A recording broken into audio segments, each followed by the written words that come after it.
Hi, ನಾನು ನಿಮ್ಮ ಸ್ವಾತಿ. ಹೇಗಿದ್ದೀರಾ? ನಾನಂತೂ ತುಂಬ ಚೆನ್ನಾಗಿದ್ದೀನಿ. ಇವತ್ತಿನ ವೀಡಿಯೋದಲ್ಲಿ ಬಂದುಬಿಟ್ಟು ನಾನು ಹೊಸ ಹೆಡ್ಫೋನ್ಸನ್ನು ತೊಗೊಂಡಿದ್ದೀನಿ. ಅದನ್ನು ಯಾವ ರೀತಿ ಯೂಸ್ ಮಾಡಬೇಕು, ಅದರಿಂದ ಇನ್ನೂ ಏನೆಲ್ಲ ನಮ್ಗೆ ಯೂಸಸ್ ಇದೆ ಅಂತ ತೋರಿಸ್ತೀನಿ. ಅದಕ್ಕೂ ಮುಂಚೆ ನನ್ನ ಚಾನಲನ್ನು ಪ್ಲೀಸ್ ಸಬ್ಸ್ಕ್ರೈಬ್ ಮಾಡ್ಕೊಳ್ಳಿ, ಹಾಗೂ ನಾನು ಮಾಡುವಂಥ ಹೊಸ ಹೊಸ ವೀಡಿಯೋಸು ನಿಮಗೆ ರೀಚ್ ಆಗುತ್ತೆ.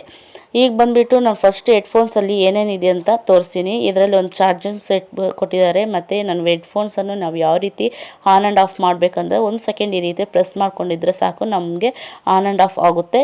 ಇದನ್ನು ಒಂದು ಯಾವ ರೀತಿ ಚಾರ್ಜಿಂಗ್ ಇಡ್ಬೋದು ಅಂದರೆ ಈ ಬಾಕ್ಸಲ್ಲಿ ಈ ರೀತಿ ಇಡಬೇಕು. ಇದೊಂದು ಮ್ಯಾಗ್ನೆಟಿಕ್ ಟೈಪ್ ಇದೆ. ಈ ರೀತಿ ಇಟ್ಟರೆ ನಮಗೆ ಚಾರ್ಜಿಂಗ್ ಅನ್ನೋದು ಬೇಗ ಆಗುತ್ತೆ. ಯಾವುದರಲ್ಲಿ ಎಷ್ಟೆಷ್ಟು ಚಾರ್ಜಿಂಗ್ ಇದೆ ಅದೆಲ್ಲ ತೋರಿಸುತ್ತೆ. ಮತ್ತು ಇದರಲ್ಲೊಂದು ನಮಗೆ ಸ್ಪೆಷಲ್ ಒಂದಿದೆ. ಇದರಿಂದ ನಾವು ಮೊಬೈಲ್ ಚಾರ್ಜಿಂಗ್ ಕೂಡ ಇಟ್ಕೋಬೋದು. ತುಂಬ ಚೆನ್ನಾಗಿತ್ತು. ನನಗಂತೂ ಈ ಹೆಡ್ಫೋನ್ಸು ನನಗೆಲ್ಲ ಥರದ ಹೆಲ್ಪ್ ಆಗಿದೆ. ನಿಮಗೆ ಇಷ್ಟ ಇದ್ದರೆ ನೀವು ಒಂದ್ಸರಿ ಫ್ಲಿಪ್ಕಾರ್ಟಲ್ಲಿ